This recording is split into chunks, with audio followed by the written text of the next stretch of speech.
Today we're going to take a look at the class of 2017. We had several bears that came through our facility in 2017, and several of those were memorable bears. The first bear that arrived was at the end of March, and this was bear number 258, and he was named Summitt Bear. We typically have tried to follow a rule not to name bears after people, but ABR had a lot of requests over the years to name a bear for Pat Summitt, the legendary Lady Vols coach here in East Tennessee. She was quite the legend and quite a hero. And so when this bear came in, it just seemed the right time to do that in honor of Coach Summitt. Summitt Bear was a male yearling. He was found on private property in Bristol, Tennessee. He was very dehydrated and malnourished. It was too early for him to be dispersed from his mother. This was just late March, so we don't know why he was separated from the mother, but he only weighed 23 pounds, and he was so anemic that when the vets examined him at the University of Tennessee, they had to give him a blood transfusion from a Knoxville Zoo bear. And that bear is still at the Knoxville Zoo. His name is Finn. And so that basically saved Summitt's life. He was released in Bristol, Tennessee in August, weighing 88.5 pounds. Bear number 259, nicknamed Otto, came in April. This was a 4-pound male cub of the year that was found on Ski Mountain in Gatlinburg, alone with no sign of his mother around. He was one of the 2017 Cheerios that they were nicknamed while at ABR, and that was the threesome of Otto, Rollo, and Apollo. They played, napped, ate, swam together. They were quite the little club while they were here, and they were all released on the same day. Otto weighed 104 pounds when he was released in December. And I think this picture speaks very much about his personality. Black bears do have individual personalities. Some of them are a little more mischievous than others, and you can certainly see that in Otto's picture, that he had quite the personality and was one of those little mischievous cubs. The next bear, number 260, was found on the side of the road on Foothills Parkway near Townsend, and she weighed less than 3 pounds and appeared to be blind. An examination at UT revealed that she had hydrocephalus, which is an incurable condition for a little bear. We've seen several bears over the history of ABR with hydrocephalus. One of the telltale signs is a very large head. So you can look at this picture and see how large her head is in proportion to the rest of her body. Tilly had to be euthanized on that same day that she came in on May the 3rd. The next bear that came in, bear number 261, was admitted in mid-May. He was found panting and lethargic on a very busy highway, Highway 411 in Dandridge, Tennessee. And a passerby found him and got him out of the road until TWRA could get there. One of the things that made this little bear unique is he had a very light heart-shaped facial markings, light hair or fur on his face that made the shape of a heart. So it sort of made him unique and stand out. He was 5 pounds when he arrived at ABR. And throughout his stay here, of the 3 Cheerios, he seemed to be the smallest. So we thought, small but mighty. But when the 3 of them were released, we were all amazed to find that Rollo had gained the most weight and weighed 114 pounds. So he was the larger of the 3 Cheerios when he was released in December. Bear number 262 was admitted on June the 1st, and it is possible that this bear had been recently dispersed from her mother and was just struggling, making it on her own. She was a little yearling. She was found laying by a creek, very dehydrated and weak, so they said, in the Paint Creek campground in Greene County, Tennessee. And I remember being called to go meet TWRA there to pick this bear up. And I made the joke about lethargic, so they said, when I got there, and she did appear that way until the TWRA officer used the catch pole and tried to get her to put her in the crate. And then she came alive. And this particular TWRA officer was a very, very tall, very large man.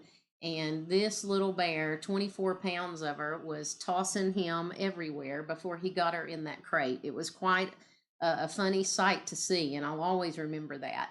But the little female was full of ticks, and she had been just struggling to make it on her own. And sometimes that happens with yearlings after they've been dispersed. She did thrive here at ABR. She shared an enclosure with Summitt bear, bear number 258, and she weighed 80 pounds when she was released back to Greene County in August. Bear number 263, Hawkins bear, was admitted on June the 6th. And this is a very sad story. And this is one of those bears that is most memorable to me and most frustrating. And this was probably the most heartbreaking point of our year. This bear was hit by a car on Highway 11W in Hawkins County, Tennessee. And that's a very busy highway near where I live. And the sheriff's deputies and state troopers just about shut down traffic on 11W to protect this bear and provided water for him, kept him cool until TWRA arrived. So a lot of folks tried their best to save him. He had a lot of injuries, was just really banged up. And the thing I remember most was when he was placed in the acclimation pen, he immediately climbed to the top. Well, that's sort of a fight or flight. And then he was too sore and too injured to get back down. So when I came on duty on that Friday evening, I couldn't get food up to him.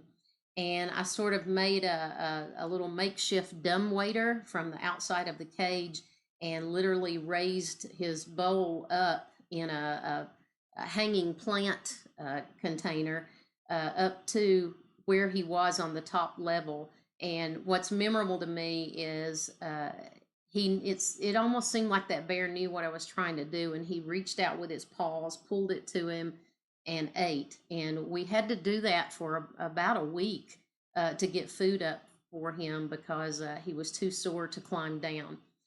And the thing that was so sad about this bear was he seemed to be overcoming some of those injuries. He eventually was able to climb down, come down to the floor and eat, but he still just wasn't thriving like we expected. And one day we seemed to see like an abscess on the side of his face and went to get that checked. Well, it seemed that it wasn't just an abscess. There was a severe infection that was already in the bone. In fact, it had mainly eaten the jawbone to where the jawbone could not be fixed. And it was a very sad story because with a wild animal like a bear, you can't replace a jawbone. You can't wire their jaws shut, and you can't release a bear and them have any, or even put them in captivity and have a quality of life without a jawbone. So the difficult decision had to be made to euthanize him on July 13th, a little over a month after he arrived. And as I said, to me, this was the saddest part of 2017. And this is one of those bears that I think will always bother me and always stay with me because it was so frustrating that we tried and tried and tried, and he tried, and we couldn't help him. Bear number 264, also a sad story. I believe it was Curator David that was here on duty and got a call that there was a little bear in a ditch at someone's residence, and it seemed to be very sick and was shaking, and the mother and another cub were nearby, and I believe the people couldn't get in or out of their driveway because of this mother. And it turns out this little 5-month-old male was diagnosed with advanced aspiration pneumonia. And while at UT, they were treating him with antibiotics, trying to help him overnight, but he continued to just have one seizure after the other, and he had to be euthanized. So we had several sad stories in 2017. Another sad story, the next bear was mid-August, and this was about the time of the eclipse, if you remember that. That's why she had the name Eclipse. But this was a yearling from Cocke County, Tennessee, and she was observed limping. And then examination revealed that she had a gunshot wound that had just shattered her hip, and it was irreparable. So another bear that we heard of, this one had to be euthanized as well at the University of Tennessee Veterinary Medical Center. The last bear to arrive came the very next day on August the 18th. And this was a 22-pound male cub of the year, and that was hit by a car in the Big South Fork in Fentress County, Tennessee. He had surgery for the fractured forearm and had a metal plate and screws put in. They expected him to make a recovery because of the section of the forearm where it was. They felt like that it wasn't on a joint, so it wouldn't inhibit growth. He did recover fully and ended up joining Otto and Rollo and was the third member of the Cherry O's that year. He weighed 103 pounds when he was released back in the Big South Fork recreational area, and he was collared initially just so that they could check on him about 6 months down the road to make sure he wasn't limping, to make sure he wasn't having any problems with that forearm. And they did capture him, remove the collar, get a good look at him, and he was doing very well out there in the wild. So I hope you've enjoyed looking at today's class of 2017.